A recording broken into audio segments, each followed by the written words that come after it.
in Champaign, Illinois, and hope that the time of day wherever you might be joining us from is pleasant as well. I'm joined by 3 of our 4 faculty who teach in this program and look forward to each of them introducing themselves shortly. We look forward to sharing details about this valuable, engaging certificate program that will provide you with skills and knowledge to more effectively lead across your organization. Before we get started, I'd like to review our agenda and cover a couple of housekeeping items. Over the course of the next 55 minutes, we will cover introductions of you, our participants, program staff and faculty, and Gies College of Business. Then I will share a program overview, including details about what learners should expect from the learning experience and the learner profile for the program. We'll spend the bulk of our time hearing from the faculty who will overview the 4 parts of the course. Finally, we'll host a live Q&A and discuss some of the questions that come in from you. Related to Q&A, we are going to use the Zoom Q&A function for all of today's chat and discussion. You can find the Q&A tool in the Zoom menu at the bottom of the window. Please post your questions at any time during the webinar. We have a team of program advisors on hand who will be responding and are eager to engage with each of you. Before we move on to faculty introductions, let's hear from our participants. At this time, I invite you to take a moment to post in the Q&A window. Please share what brings you here today and what country you are from. Well, let's get started. Professors, can you each introduce yourselves briefly? Let's get started with Professor Gary Hecht, who's taken some time to join us remotely while traveling with his family for the upcoming Thanksgiving holiday. Greetings, everyone. My name is Gary Hecht. I'm an associate professor in the Department of Accountancy in the Gies College of Business at U of I. My focus area is on managerial or management accounting. My teaching is all in that area. My research is all in that area, and a lot of my administrative support is all in that area as well. So I'm very excited to join you today and look forward to engaging with you in the upcoming program. Thank you. Thanks, Gary. Professors Love and Anand, it's great to be with you in the studio. Could you guys each introduce yourselves to the participants? You can go first. All right. All right. So my name is Geoff Love. I've been a professor here at the U of I and now at the Gies School for 15 years. Most of my teaching these days has to do with management and innovation in various ways. I had a background as an entrepreneur for 7 years before I got into academia. So you'll see the material that we're going to cover in the sessions with me are all connected around those things, and look forward to working with everyone. Hello everyone. I'm Gopesh, Anand. I have been here, you just beat me by a little bit, Jeff. I've been here 13 years. I think Jeff has been here 15. And it wasn't the Gies College of Business then. I teach operations management. So although I teach it, I also consider myself a continuing lifelong student of operations management. So I study operations strategy and process improvement programs. A lot of you may know of these names like Six Sigma and Lean and Toyota Production System. So those are the kind of things that I study and teach. I've been teaching in all kinds of audiences, all the way from undergrad to very short-term executive courses. And I look forward to interacting with you in this course. Please feel free to get in touch with me if you'd like to know anything in addition to this about me or the course. Thank you. Thanks, Gopesh. So I'm going to take a moment to introduce Hayden Noel. Hayden's the 4th faculty member in this program. He's quite dynamic and a really exciting faculty member, and I'm sorry he's not able to join us today. But Hayden has been on the staff here, on the faculty here at the Gies College of Business since 2007. He holds his degree, his PhD from the University of Florida, and also comes to his role in academia with a significant amount of experience in the private sector. So brings some really great perspective, and I know you all will enjoy getting to know him a bit when he joins you for the course. So now I'm going to jump into an overview about the course, but look forward to turning things back over to the faculty to talk more about their portions of the course after I overview. First, let me tell you a bit about Gies College of Business. Founded in 1915, Gies Business is proud to have more than 62,000 living alumni and a current student population of 6,000. We award undergraduate, graduate, and doctoral degrees across a full range of business subject areas. We're part of the University of Illinois, a Research One land-grant institution with a global alumni population of more than 470,000. We're regarded as a world-class leader in research, teaching, and public engagement, and located in Champaign-Urbana, Illinois, just 2 hours south of Chicago. At Gies, we intentionally design our highly ranked programs, leading-edge curriculum, and experiential learning opportunities to empower and prepare individuals to turn big ideas into meaningful actions. With that, let's jump into the program overview. This program is a 13-week learning journey that tackles the fundamentals of business, core management concepts, effectively communicating across an organization, providing key information to facilitate business decisions, operations strategy, and leadership development. The course covers 4 main topic areas delivered by 4 leading faculty in each subject area. The 4 parts of the course, which you will hear more about shortly, are strategic leadership and innovation, principles of marketing, operations management, and principles of managerial accounting. At Gies, we deliver online education that defies the norm and pushes digital engagement to the next level. In this program, your learning experience will include self-paced video content consumed on a weekly schedule on your own time and at your own pace. Video content is accompanied by knowledge check questions to track your participation and test your comprehension. Readings and case study accompanied by questions get you thinking about the application of the self-paced content to real-world situations. Our discussion boards promote conversation and discussion with peer learners. A key feature of the program is weekly live interactive teaching sessions delivered via Zoom, during which faculty will lead discussion of the assigned cases and readings and related questions. Learners should come to these sessions prepared to discuss their reactions to the cases and readings. These sessions are not for passive learning, but rather depend on participation and engagement from learners. You can expect faculty to use unique online teaching tools, including breakout rooms to promote discussion with your peers, and polling to determine learners' comfort with concepts and ideas. In short, the learning experience is real, interesting, and convenient. Learners who fully engage will certainly complete the certificate program and find themselves transformed to return to their work with a new outlook that positions them for greater success. At this time, I just want to pause quickly and remind you to post your questions in the Q&A so that we can continue answering them. So, is this program for you? This program covers the fundamentals of business and will push you to gain new knowledge that will enable you to face business challenges with confidence. This program is for those who aspire to lead teams and want to improve their management skills but lack formal business education. Ideal participants include non-business majors and those newly appointed to leadership positions. Business owners and entrepreneurs can find value in learning key business frameworks. In addition, experienced managers with a desire to polish their skills will appreciate fine-tuning the fundamentals and taking a deep dive into subjects such as creating value for customers, activity-based costing, innovation teams, and continuous improvement.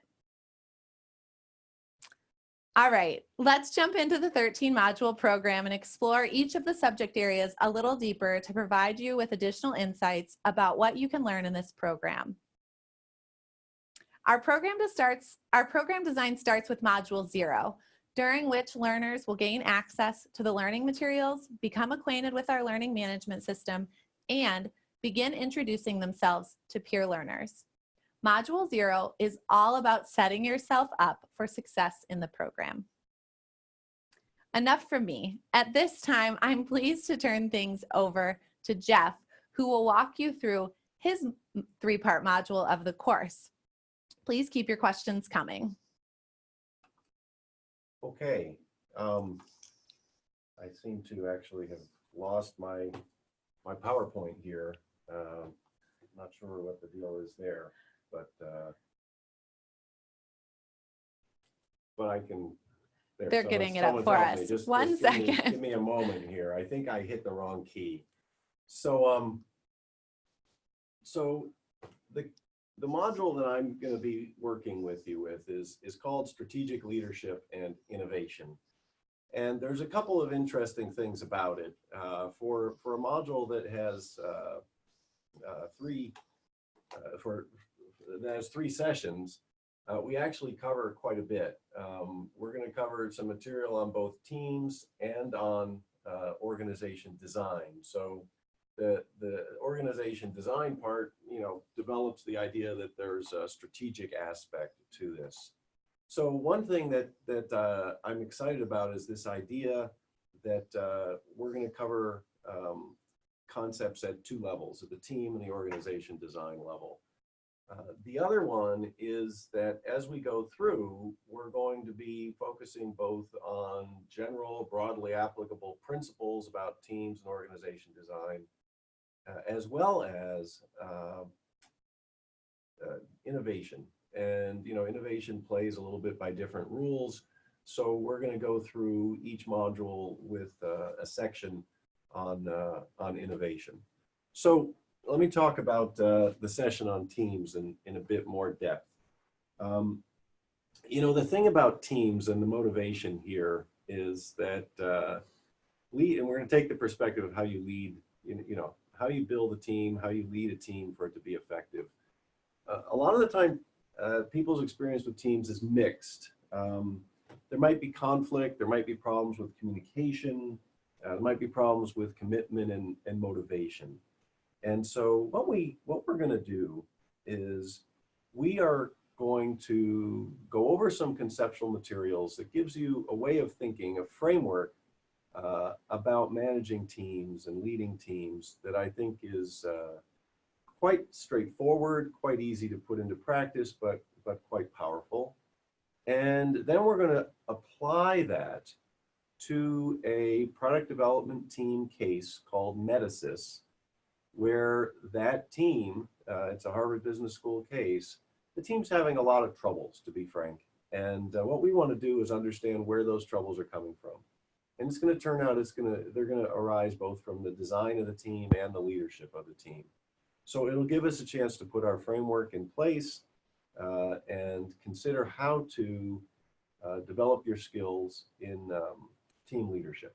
So that'll be the first module. And the innovation side. Of course, so far, what I've talked about is something that could be used with any team. The thing about the Metasys team is it's working on a new product for this company. And there's a lot of uncertainty. There's a lot of issues around the fact that it's new. And so we are going to get a chance to think about and to talk about how you design a team that's focusing on an innovation initiative. That'll be what we do in the last third of the session. Okay. Then we're going to move on, and we're going to move on to organization design. And what we're going to do here, we're going to have two sessions. Organization design is the structure of the organization, how you divide up the tasks and how you coordinate the tasks. And when you think about your own organizations, the kind of things we're trying to do here, we're trying to have the different functions in the organization, the different people in the organizations, all working in an aligned and committed way. And the problem that we're trying to solve here is that in many cases, you'll see fragmented effort, you'll see effort in counter purposes, politics, silos, those kinds of things. This is the territory of organization design. And so in the two modules that we have on organization design, we're going to look again at a product development effort, this time at Hewlett Packard. And the issue that the team is facing in the first case is that the organization design is a bit less than optimal. And so we're going to get a chance, we're going to go through some fundamental ideas about how to design organizations effectively.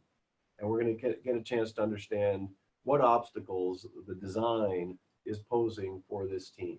And again, we're going to go ahead and talk about the fact that since it's an innovation initiative, it's new, it needs to work by different rules than the established business. We're going to talk about the challenges that that poses and how you can go ahead and address those. Then the organization is going to reorganize, and that's going to be our third module, where we're going to see a more effective design. You see organizations restructure a lot to become more effective. So if you're watching the news, Cisco is going through a big reorganization right now, where they're merging their enterprise and their their data networking areas, and they're rescoping their cloud computing business unit to include servers. And the idea here is that what Cisco is doing and what we're going to see Hewlett Packard doing here is they're redesigning the organization to align with the environment that the organization is facing. In Cisco's case, their customers are changing so that instead of considering the products mentioned separately, they're considering those products together. And so what Cisco is doing is they're bringing the units together to mirror that. What we're going to see in the case that we cover is that Hewlett Packard is going to separate the units because the customers and the state of the market is not the same. It's quite different. And so it's more effective to separate those units. But that brings up major issues in how the units integrate with each other, how they go ahead and share resources, how they go ahead and deal with a situation when the company as a whole runs into trouble, and we'll see the role that senior leadership plays in that. So the term that we're going to use and the concept is called ambidexterity. It's the idea that on the one hand, you can go ahead and work on an innovation initiative. On the other hand, you can have an established mainstream business. And how do you keep each of those working well and playing well with each other? I think that's pretty much where I'll finish. Happy to answer questions. And I have to say, you know, these are really interesting cases where what we're going to be looking for, and you heard Amanda say this, is for everyone to go ahead, and I know it's tough sometimes to find the time to read the case and watch the videos, but this is really, you want to think about this as a conversation, as a discussion that the professor's leading, much more than me standing here and, you know, sending knowledge to you for you to passively receive. And so as you think about how you go ahead and engage with this, that's the model to have in mind. And that's what we think the live sessions and the way we go about this, it's kind of a little different, a little unique, and adds a lot of value. Thanks, Jeff. That's really a great overview of the first part of the course. Really appreciate your insights. I'm going to ask for the slides here on the screen in front of me so I can quickly tell you a bit about Hayden's portion of the course, Principles of Marketing Management. Also, while I'm waiting for those slides, I did notice there are some questions coming in. Thanks so much for posting those. We'll be responding to those in the chat, as well as bringing some of those questions into the live Q&A that we'll have following the four-part overview. All right, I can't promise I'm going to do this as much justice as Hayden would. I know I will not deliver it with the enthusiasm that he would, but just want to give you a quick overview of Principles of Marketing. Again, 3 parts, 3 modules in this part of the course. The first is around marketing strategy and segmentation, targeting and positioning, affectionately known as STP in the marketing world. In this session, Hayden will use the Mountain Man Brewing Company case, which tackles problem solving and helps understand the implementation of elements in the marketing mix: price, product, place, and promotion. Module 5, excuse me, in this part of the course is around product strategy and distribution. Learners will, through this session, learn to understand core concepts related to the principles of product policy, distribution, integrating in retail and digital marketing. And we'll work in groups to develop a brand extension, which will be evaluated using the flow framework. The sixth module is around pricing and promotion. In the live session for pricing and promotion, learners will complete a pricing exercise using concepts of supply and demand, price and elasticity, and value pricing. The groups will work together to develop a plan of action, use concepts learned in the class and in the self-paced materials, and they'll work to resolve the business's marketing challenge. In terms of industry examples, Hayden brings in the Mountain Man Brewing Company case. He also brings in current events and brings those in according to what's happening in the market in the moment. So exciting to see those cases kind of come in kind of hot off the press and think about the application of his content and each week to current events. I'm going to turn things over to Gopesh, who's going to talk about operations management, and from there we'll go to Gary on principles of managerial accounting.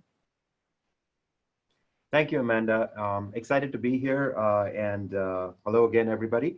So operations management. So what is operations management? The way I like to think about it is it's the way we get work done. That said, let me give you a little bit of background of how I thought about putting this course together, the 3 modules together. So my experience has been kind of all over the place in business. My undergraduate degree was in accountancy. My MBA was in finance and finance and marketing, and then my PhD was in operations. And in the middle of my MBA and PhD, I worked for 9 years in industry. In the manufacturing industry. Why am I telling you this? When I started thinking about designing this course for people like yourself, for executives, for working professionals, what I thought about was what are the things that people in different areas of the company should know about operations, and how does operations connect to and align with what Jeff was talking about, what Professor Noel, what Hayden talks about in marketing, and what Professor Gary Hecht talks about in accountancy, and you'll hear from Gary next. So when I was thinking about that, I said, well, how do these operations concepts connect to all the different pieces? And just as Amanda finished up talking about marketing, so one of the things that she brought up was pricing. And I saw an interesting case about Costco. So if you know, Costco, they are a large retailer in the United States, and Costco sells this rotisserie chicken, right? A very common product that people purchase, and they make a big deal in this recent article that I read about keeping the price at $4.99. So that's the price that they want to maintain, and for that they had to redesign their operation completely. So if you think about it, they had to do something about the price, but they had to redesign the operation. And how that happened was that the demand for rotisserie chicken is going up in the United States. So all the poultry farmers that they were buying from, and they outsourced most of their poultry. So all of the poultry that they were purchasing was turning up to be much larger than would fit in the equipment that Costco had. So what they had to do, what this forced them to do, is get into their own poultry farming. So they had to backward integrate into poultry farming and learn about the operations of poultry farming and set that up really quickly so that they could continue to run their operation and keep the price at the level at which they wanted, because the rest of the poultry farmers had gone into making much larger chicken that would not fit into their machines. So these are the types of things that come up that you have to align and integrate with people from marketing. And I also bring up examples of talking about teams, as well as talking about other areas of the business that operations have to constantly work with. And that's what I thought about as I was designing this course, this really brief course about operations management. So with that background, let's turn to the specifics of the course. So once again, the standard format of 3 modules is what we have. In the first module, what I talk about, or what you'll hear about, is a lot about setting up operations. What are the types of decisions that firms have to make, that you as managers have to make in terms of setting up the operations? What are the different aspects like vertical integration? Should we make or buy something? What do you think about in terms of what do customers want? Are they caring about price? Are they caring about quick delivery?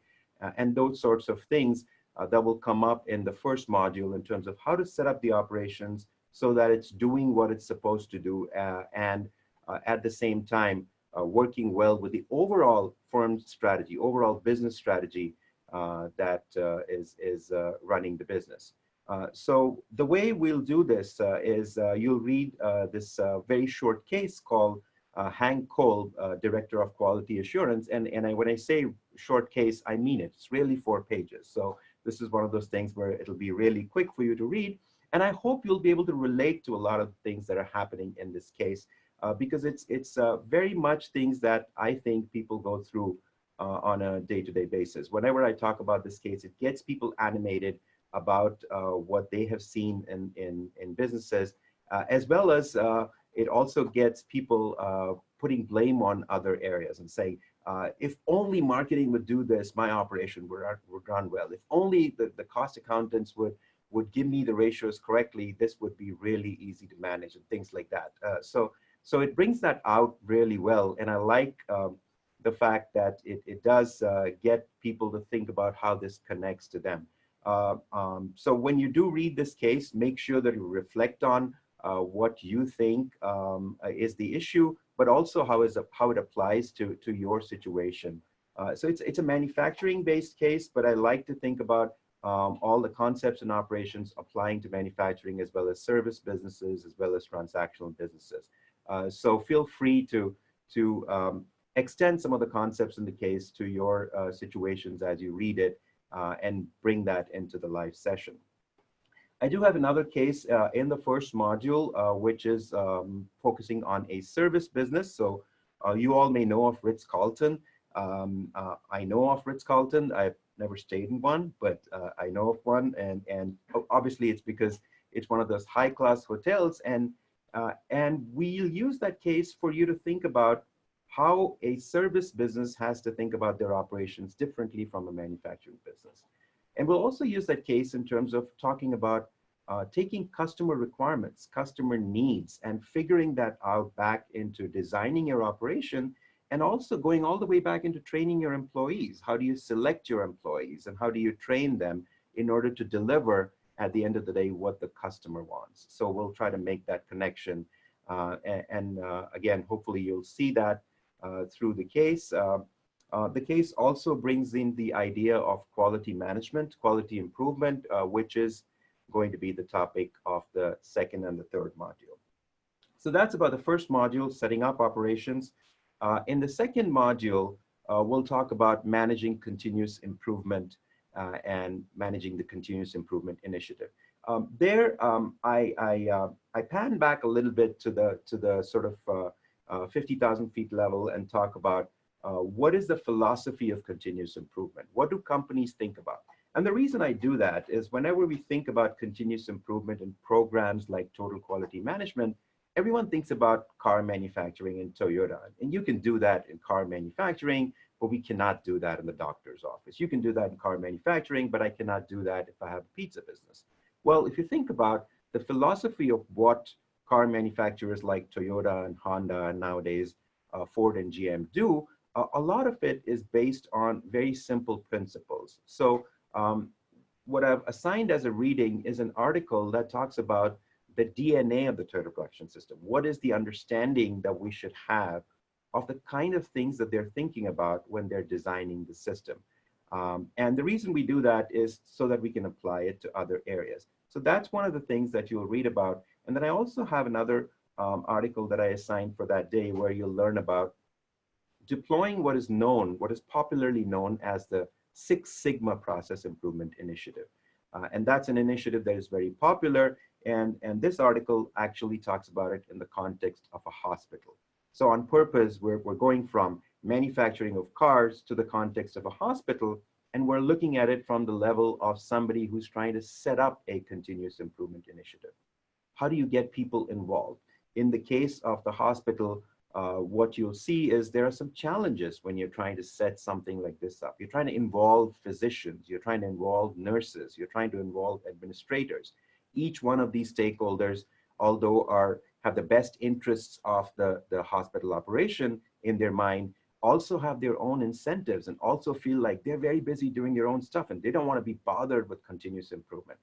But this case talks about how important it is and how an initiative like Six Sigma can help bring everybody together and talk about continuous improvement. So that'll be the second module, and hopefully it'll bring up a lot of examples of challenges that you would have seen in your own areas as well.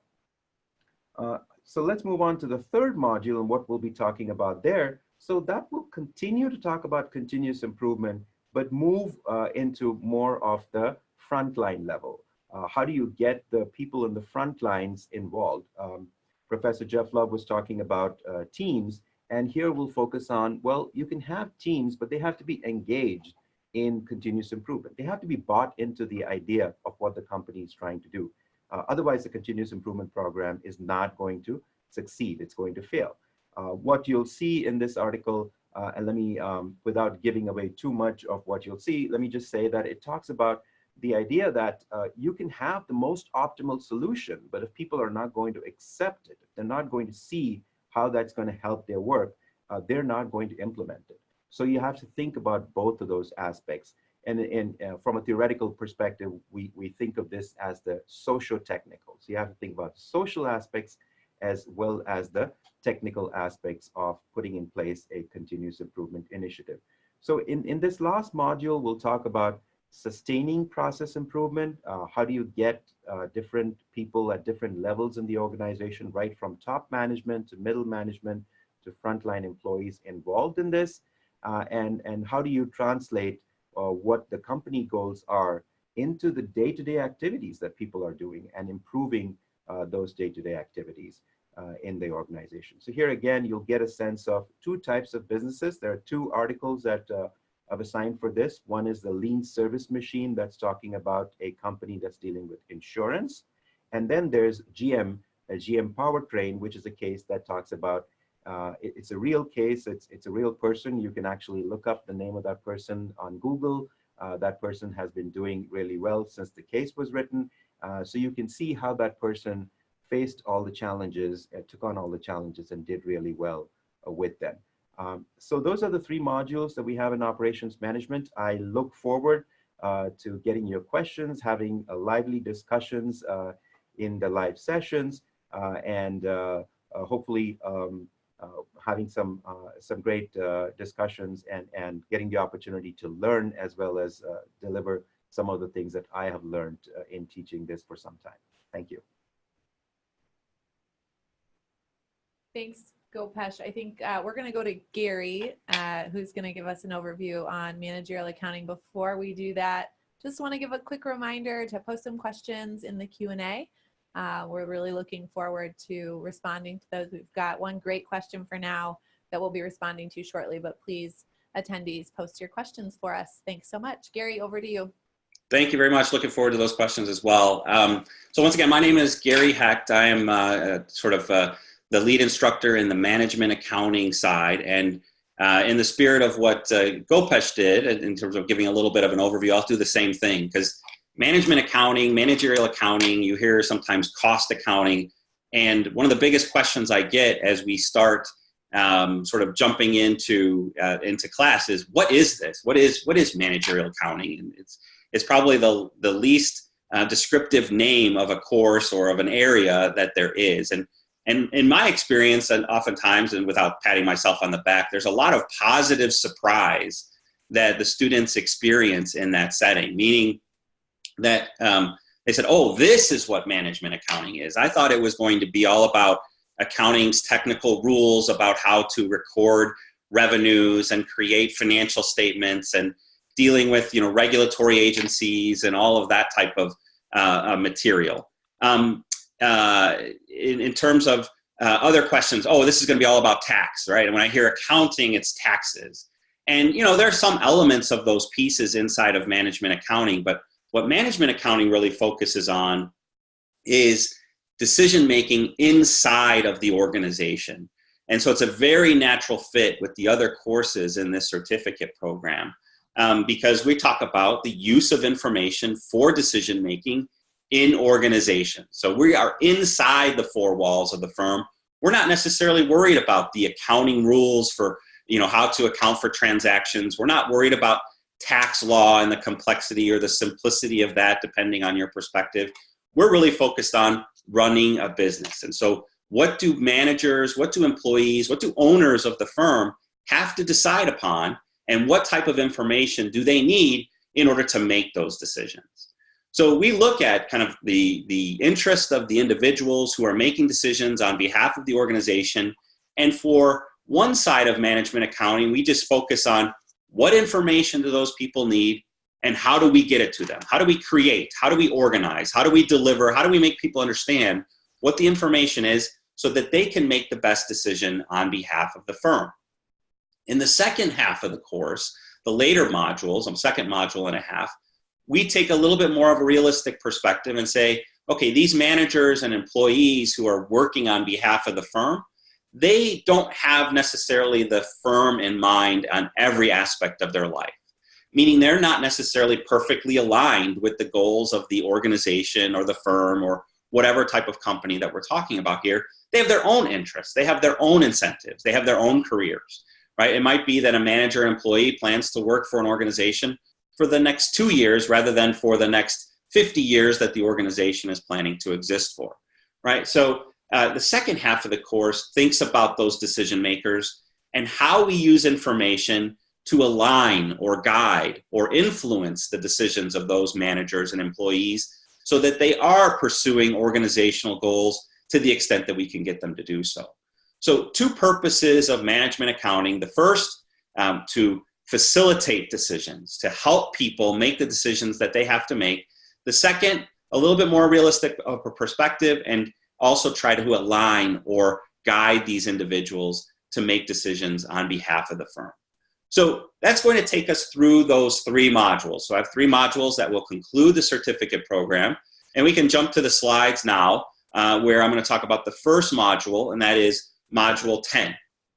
And we are going to start at the beginning and talk about the fundamentals and basic costing systems, basic cost information that allows them to basically create information, right? Create, organize it, and deliver it to those individuals who are making decisions. So we do start off talking a little bit about the difference between financial and managerial accounting, just so that we can get our bearings and what the goal of the course is. But then we're going to dive into organizing, in particular, cost information to begin with, in different ways that suit different types of decisions. And we'll talk about traditional systems. We'll talk a little bit about more elaborate systems as we progress. We'll conclude this module with a fun sort of exercise about how just like what seems like the best on the surface way to organize cost information actually leads managers to make decisions in the opposite direction that they would want them to, even if their goals were perfectly aligned with the firm. So we have this manager did what? That's how I read that in the title of that sort of exercise and video, where we focus on the dysfunctional use of cost information, the way that you might think about it normally, and think about fixes to that situation. This module kind of is highlighted by a case called Cellagram. That's a real company as well. This case goes back a ways in terms of time. It's not like this stuff happened yesterday, but it is a principle that you see in all types of organizations. You see it across all time, right? The way that you organize information leads to the decision. So the accountant and the decision maker need to understand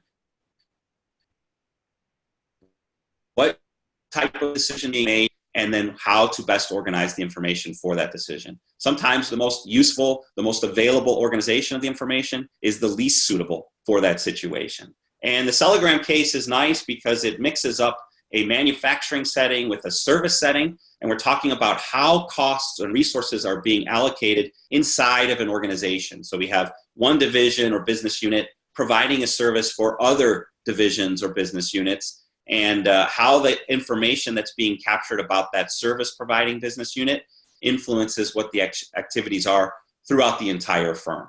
So just this very basic way in which we organize cost information, how that ultimately creates a ripple effect through the organization as a whole.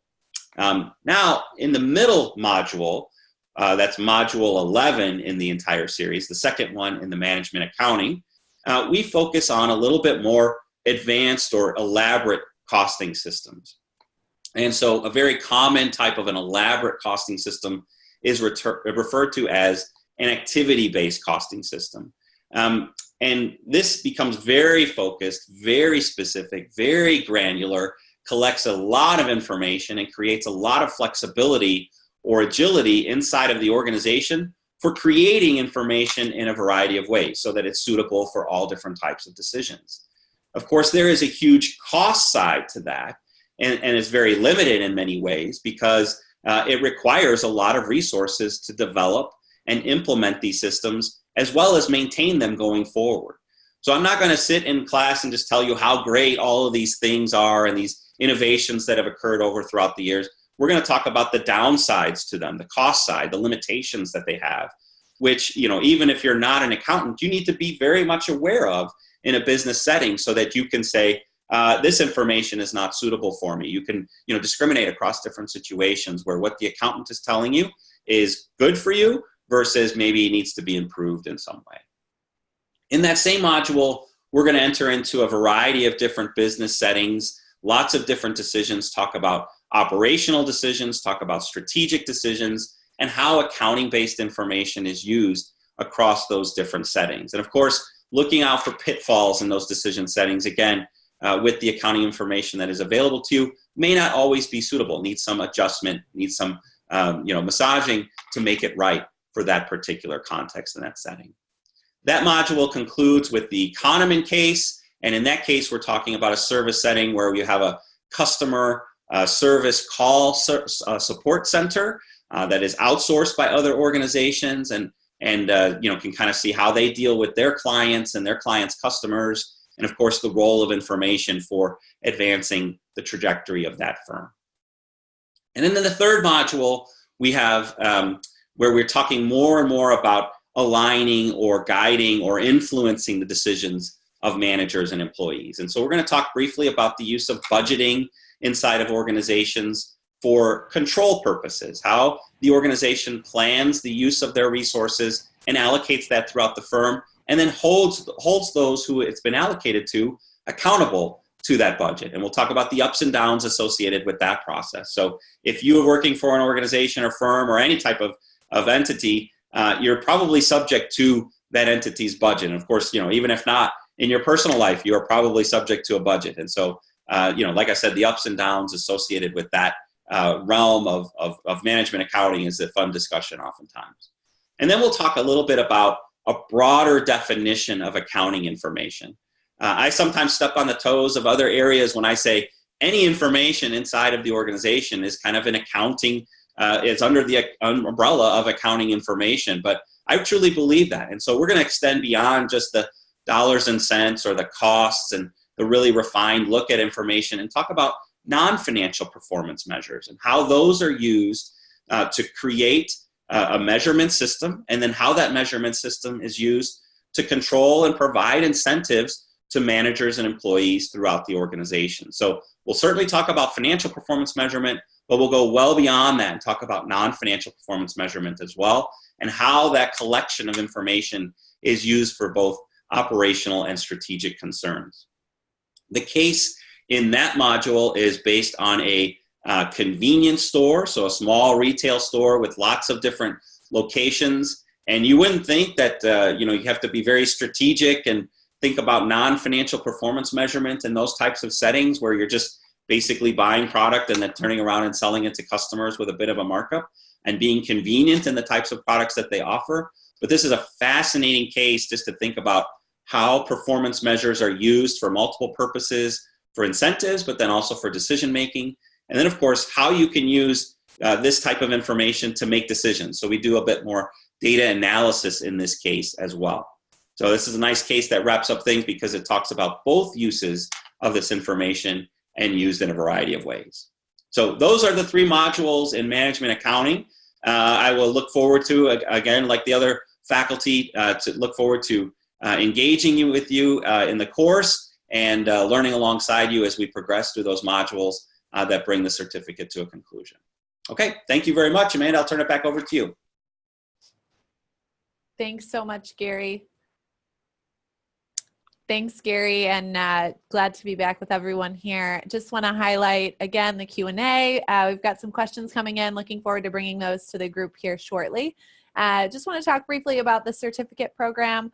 Upon completion of the program, participants do receive a certificate from Gies College of Business. It's not a credit-bearing certificate, but does indicate your completion of the course and is a great takeaway from the offering in addition to the knowledge that you'll gain. Gonna throw up here as well details to apply now for the program. I know that's been posted in the chat as well by our program advisors, but I encourage those of you who are still considering this to go ahead and take a moment to apply for the certificate program. With that, I want to jump into the Q&A. I'm going to start with a question that came in. I'm going to pose to the group from Aaron McAvoy.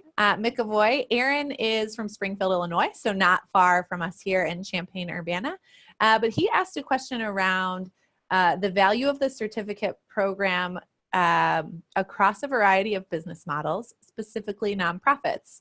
I wondered if Gopesh, Jeff, Gary, one of you might take a moment to respond to that question. I could start. I think from the perspective of teams, the perspective of organization design, the problems, the solutions, the issues that are raised, we could talk about differences between profits and, for-profit and not-for-profit, but I think by far we would see that the principles are applicable across both. You still have issues of commitment and motivation and communication on teams. You still have issues of different organizational units either being aligned or working at cross purposes or being able to address the different challenges that an organization faces. So, and innovation, I think, is important in both areas. So I would think that that we'd have a good time talking about not-for-profit and specific challenges, and it would add to the mix in a productive way. Yeah, from an operations management perspective, thinking about efficiency of processes, it transcends all types of organizations. So if you're thinking about a nonprofit, you have limited resources and you're trying to be more efficient and effective in what you're trying to deliver to the stakeholders. And that's something that operations management is constantly thinking about. How can we do this and deliver what is required by the customer? What is required by the customer could be a product that is to get there faster, to get there in time, to get there at a lower cost. And those are things that nonprofits are constantly thinking about. In fact, when I'm talking about the Toyota production system in the classroom, I share a video, and you can find this on YouTube, about the Toyota production system helping with Hurricane Sandy. It was quite some time ago, but they talk about how they can use the principles of the Toyota production system to help with delivering relief in the case of natural disasters. And that's eye-opening in terms of how we can use some of the principles in talking about operations in general. Great. Thanks, guys. All right, I am going to try my best here to turn this over to one of our participants, Alvin Murphy, who has a question about brushing up. Alvin, are you there?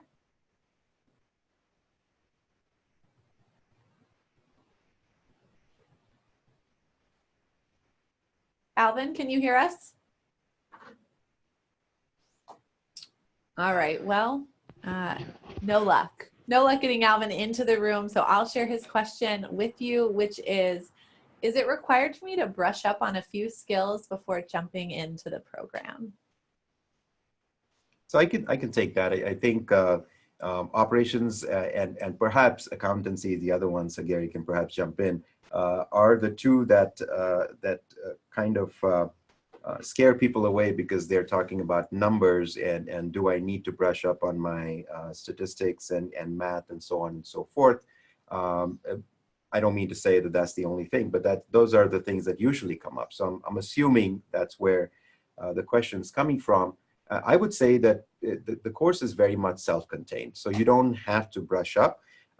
What we try to do is to try to make something useful for everybody in the audience. So if there are people with experience in this particular area and they can bring in their expertise and help the others, that's great.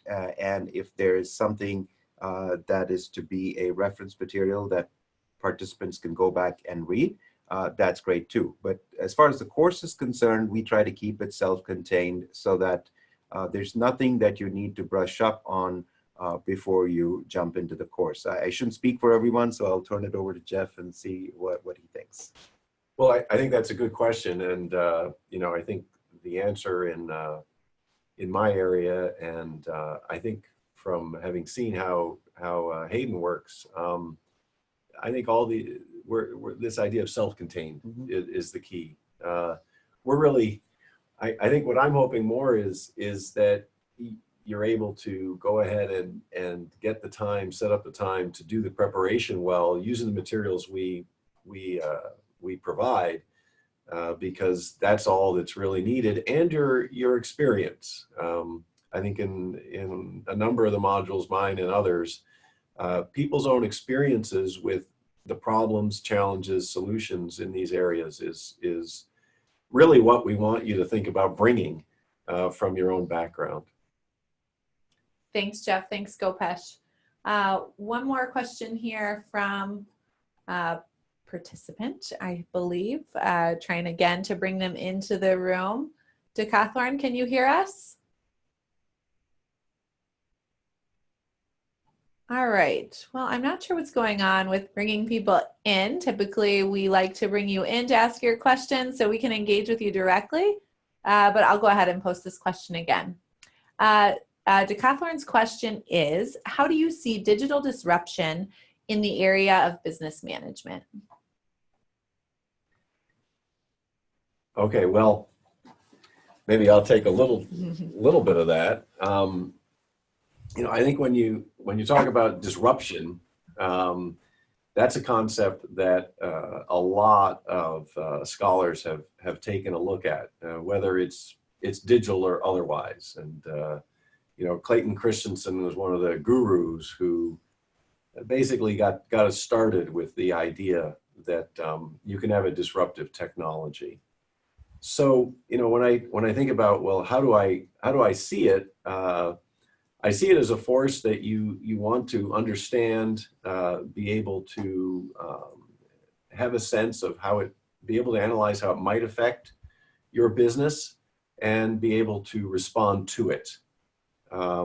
It's something where when we talk about the challenges that innovations pose for organizations in the module I'm doing, we'll cover some of the uncertainty that innovations come with and the issues that presents, say, for a normal planning system in terms of responding to it.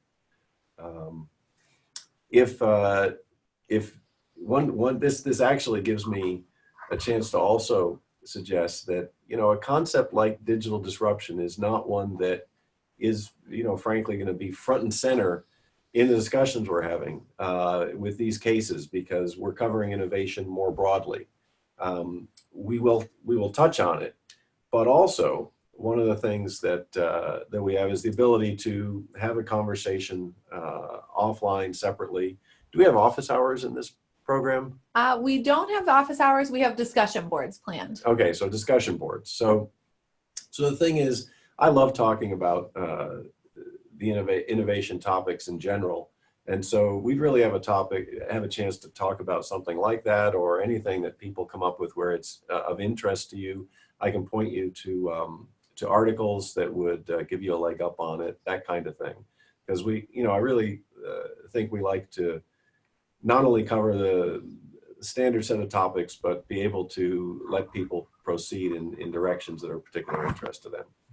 That'd be my start. Yeah. I don't know, Gopesh. Yeah, what you digital disruption is a great example. I mean, that's a great question because it's a great example of what keeps business management exciting, right? I mean, otherwise we're talking about the same old models that have been around for a long, long time, and it's stuff like what you call digital disruption, what we call machine learning, or the Internet of Things, and those are the types of new technologies that keep business in general exciting. So how do we incorporate that into the things that we have to do on a day-to-day basis? How do you deliver for customers who are expecting delivery now in one day with Amazon? And how do you make that happen? And then how do you get employees trained for doing that? And how do you get, so it's taking that one concept and then how do you get that done throughout all the different systems in the organization is what keeps it exciting. So as Jeff said, we're not going to be talking about these in a direct way in terms of this is what happens with digital disruption, but that would be something that would hopefully come up in discussions, and what are the implications of this type of change for a business and how they can better prepare for these types of changes. Great. Thanks, Gopesh. A couple other questions here. I'm not going to try to go to live feeds from the participants, but both of these are for Gary. Gary, one question around learning about cost and a question around if strong statistical background is needed since we are learning about cost is the first question.